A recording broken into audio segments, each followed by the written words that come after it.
नमस्कार, SPT news में आपका स्वागत है। पेश है 4 नवंबर सोमवार सुबह 6:15 बजे राजस्थान की बड़ी खबरें। बालोतरा जिले में डीएसटी टीम ने बड़ी तादाद में नकली नोट पकड़े हैं। मामले में एक युवक को हिरासत में लिया है। कार्रवाई जसोल थाना इलाके में की गई है। पूछताछ में सामने आया है कि युवक 1 लाख रुपए के जाली नोट 40,000 रुपए में बेच रहा था। पुलिस ने 8,97,500 रुपए के नकली नोट बरामद किए हैं। एसपी कुंदर कंवरिया के अनुसार आरोपी से पूछताछ में लग रहा है कि पीछे कोई बड़ा रैकेट है। गिरफ्तार युवक ने जालोर से किसी व्यक्ति से जाली नोट लाना बताया है। वह सारे नोट बालोतरा मार्केट में खपाने के लिए लाया था। इससे पहले आरोपी 2 राउंड कर चुका है। पहले करीब 40 लाख के नकली नोट लेकर आया था, लेकिन उसकी प्रिंटिंग खराब थी, इसलिए मार्केट में खपा नहीं पाया। इसके बाद प्रिंटिंग इंप्रूव की गई। एसपी ने कहा कि proper high quality Indian currency थी, जिसको देखने में बताया नहीं जा सकता था कि नकली है या असली। उसके लिए मशीन का यूज करना जरूरी है, या फिर नोट के बारे में ज्यादा जानकारी होने पर ही आप पता लगा सकेंगे। सामान्य व्यक्ति के लिए असली और नकली का फर्क करना बहुत मुश्किल है। अजमेर जिले के नसीराबाद के राष्ट्रीय राजमार्ग संख्या 48 पर टमाटर से भरा एक ट्रक बेकाबू होकर पलट गया। हादसे में ट्रक चालक भी घायल हो गया, जिससे ट्रक में भरे टमाटर दूर दूर तक बिखर गए।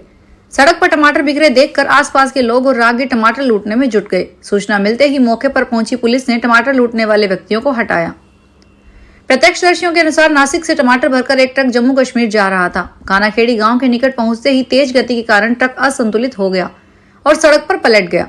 दुर्घटना में ट्रक चालक घायल हो गया, जिसे उपचार के लिए चिकित्सालय पहुंचाया गया। वहीं हादसे के बाद सड़क पर बिखरे टमाटर को लूटने के लिए लोगों की भीड़ उमड़ पड़ी। सूचना के बाद पुलिस मौके पर पहुंची और लोगों को हटाया। फिलहाल पुलिस को कोई रिपोर्ट नहीं मिली है। अजमेर में ईडी अधिकारी के एक सूने मकान में लगे सीसीटीवी कैमरा चोरी करने व तोड़ने के मामले में फरार आरोपी को गिरफ्तार किया है। आरोपी को अलवर गेट थाना पुलिस ने उसके घर से पकड़ा।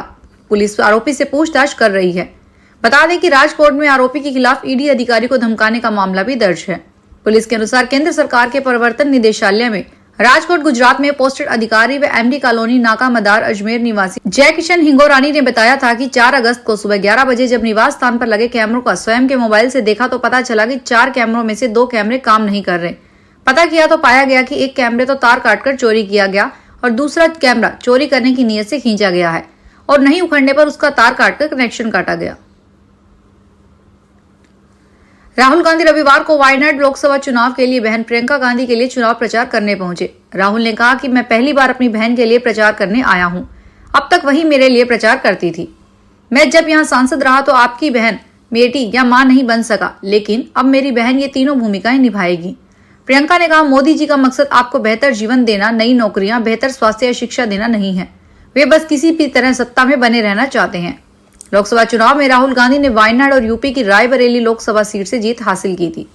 उन्होंने गांधी परिवार की पारंपरिक रायबरेली सीट को चुना था। वायनाड में प्रियंका का मुकाबला भाजपा की नव्या हरिदास और वामपंथी उम्मीदवार सत्यन मुकेरी से है।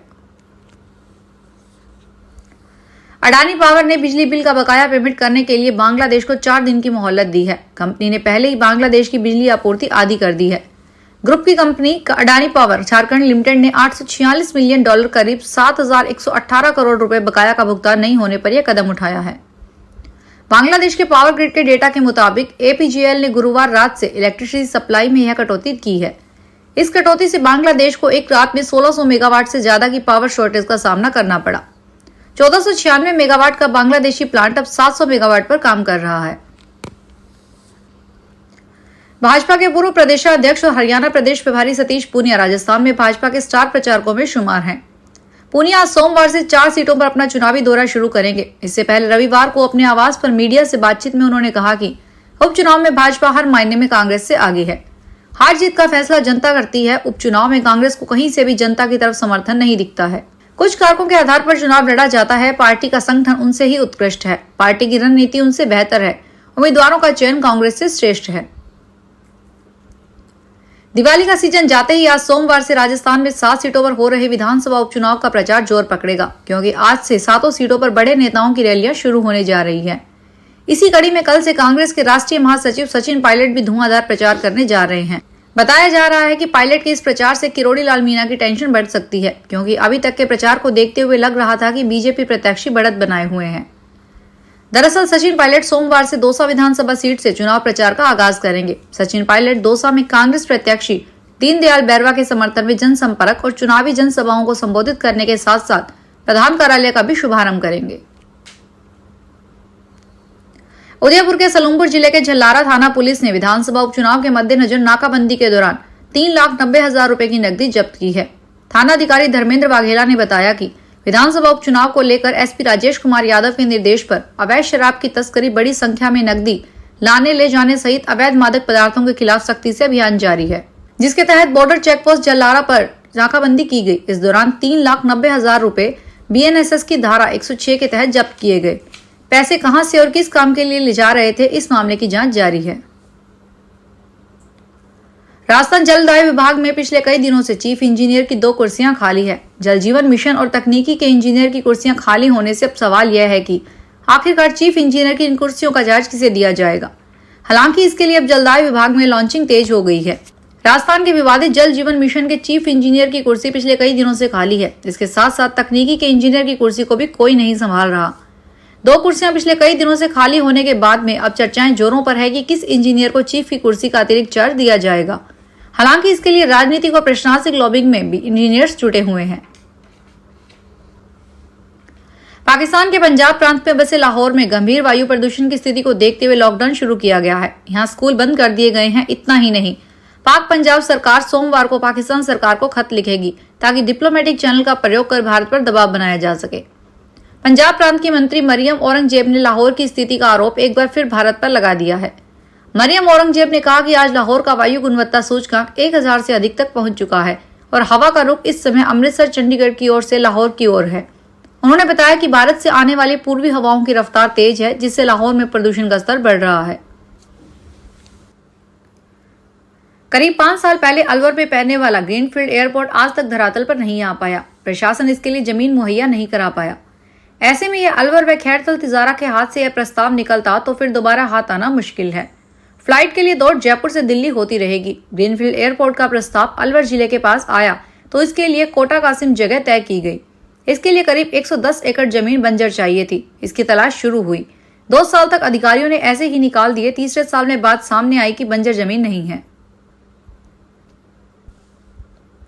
देश विदेश से सैलानी जयपुर के विश्व प्रसिद्ध स्मारकों को देखने के लिए आ रहे हैं, लेकिन बड़ा सवाल यह है कि जयपुर के लोग शहर के आसपास वीकेंड पर कहां घूमने जाएं।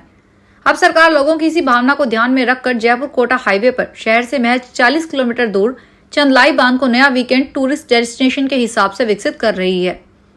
इससे शहर के लोगों को 100 से 200 किलोमीटर दूर किसी दूसरे शहर जाना नहीं पड़ेगा।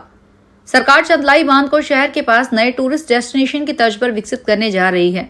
इस पर 15 करोड़ रुपए खर्च होंगे। प्रधानमंत्री नरेंद्र मोदी ने श्री डूमा बोको को बोत्सवाना का राष्ट्रपति निर्वाचित होने पर बधाई दी है और उनके सफल कार्यकाल की कामना की है। पीएम मोदी ने रविवार को सोशल मीडिया मंच एक्स पर लिखा, बोत्सवाना के राष्ट्रपति के रूप में आपके चुनाव पर आपको बधाई। सफल कार्यकाल के लिए शुभकामनाएं। हमारे द्विपक्षीय संबंधों को और मजबूत करने के लिए आपके साथ मिलकर काम करने की उम्मीद है।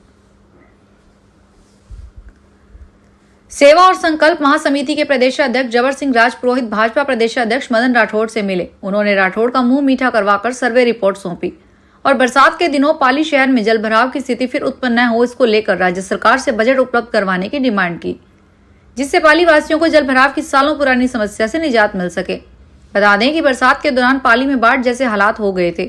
पाली शहर को उभारने के लिए सेवा और संकल्प महासमिति के प्रदेशाध्यक्ष जबर सिंह राजपुरोहित की अनुशंसा पर जिला कलेक्टर एलएन मंत्री ने उच्च अधिकारियों की विजिलेंस सर्वे कमेटी का गठन किया था। भगवान श्री कृष्ण के युग में युधिष्ठिर के बाद संसार के अंतिम अश्वमेध यज्ञ जयपुर में सवाई जय सिंह की ओर से करवाए गए। यह यज्ञ सवाई जय सिंह का अत्यंत खर्चीला और दुर्लभ कर्म था। काशी विदत सभा के उपाध्याय रामचंद्र द्रविड़ और जगन्नाथ सम्राट जैसे प्रकांड विद्वानों की देखरेख में 1 साल तक हुए यज्ञ में 3 करोड़ ब्राह्मणों को दक्षिणा देने के साथ ही जय सिंह ने अपना खजाना खाली कर दिया था। इस यज्ञ के दौरान जिसने जो मांगा वही उसको मिला। वर्ष 1734 में सावन सुदी नवमी पर रविवार को हुए यज्ञ में जय सिंह 4 रानियों के साथ बैठे थे। ग्रंथों में लिखा है कि अश्वमेध यज्ञ करवाकर जय सिंह युधिष्ठिर के अवतार कहलाए थे। यज्ञ के लिए सावरकरण घोड़ा और युधिष्ठिर द्वारा पूजित वरदराज श्री विष्णु एवं माता लक्ष्मी की दुर्लभ मूर्ति को जयपुर का एक सैनिक योद्धा हीदा मीना कांचीपुरम से लाया था। इस यज्ञ में भारत के कई राजा महाराजाओं को भी आमंत्रित किया गया था। यज्ञ के बाद विद्वानों ने कहा कि कलयुग में भी इस महाराजा ने सतयुग स्थापित कर दिया है। फिलहाल खास खबरों में इतना ही। ताजा खबरों की जानकारी के लिए देखते रहिए एसपीडी न्यूज। धन्यवाद।